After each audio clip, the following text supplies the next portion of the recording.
mjini namuona kuna mwosha magari hapa.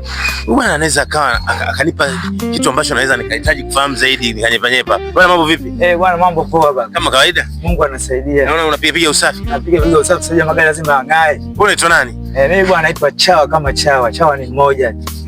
Yeah. Uko hapa kwa muda gani hapa? Bwana hapa siko na muda mrefu sana na miezi kama 2 hivi. Yeah. Hawa jamaa vipi wa magari mjini wamenyoka au ni yale ile sound? Bwana magari mjini hawana ngolowanja, hawana hata tetele. Wamenyoka vile vile.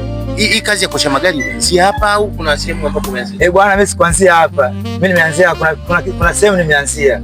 Hiyo sehemu ulipoanzia ilikuwaje, nini kilikutoa na mpaka sasa hapo uko hapa imekuwaje na nini umefikaje hapa? Sehemu nilikuanzia tetele zilikuwa nyingi, afu mirusi pia mingi kwa napoteza mbwa. Hizi kazi za kuosha magari inahitaji mtu akusimamie. Yaani kama unavyomuona engineer anakupa material, wafanyakazi wake, yeye anasepa. Akija huku mambo kama mchina mambo ananyooka. Kwa hiyo unamzungumziaje sasa huyu bosi mbele CEO hapa magari mjini? Huyu CEO mimi namzungumzia kwanza ni mtu mzuri, ana baya. Amenyooka yani mwaminifu, ni mkweli na anauza magari ya uhakika. Kitu gani unaweza kuambia wateja sasa ambao wanaweza kana kutazama saa hizi kupitia hapa tunapozungumza kwenye mahojiano yetu? Kitu gani unawashauri wateja wewe? Wateja tunawaomba mje magari mjini, mje kuchukua gari ya ndoto yenu. Na hata wateja wa mikoani tunawaletea gari hapa hapo mlipo. Sisi hatuna baya. Huko ulikotoka maisha yalikuwaje na hapa ulipo maisha yakoje? Bwana siku zote bwana wafuasi wako wengi sana, hata mipango hakuna. Ushanisoma? Yaani wafuasi wako wengi sana, mipango hakuna. Kila mtu anamwambia bosi hivi, maana bosi amwambie vile. Yaani bosi pia wanamchanganya, lakini bosi amenyooka ila wanamchanganya.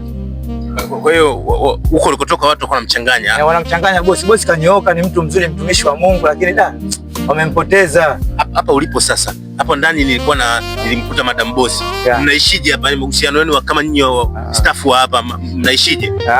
Madam bosi kusema kweli hana baya, amenyooka, ni mtu mzuri tu, mkarimu, anakaribisha wateja vizuri. Yaani mambo yanaenda kusema kweli. Wewe unataka kuniambia CEO magari mjini anaishi fresh sana wafanyakazi wake? Tena sana, sio hana baya. Kwanza ni mtu mwenye huruma. Unajua unakutana na bosi ambaye ana huruma, ni mtu mzuri sana.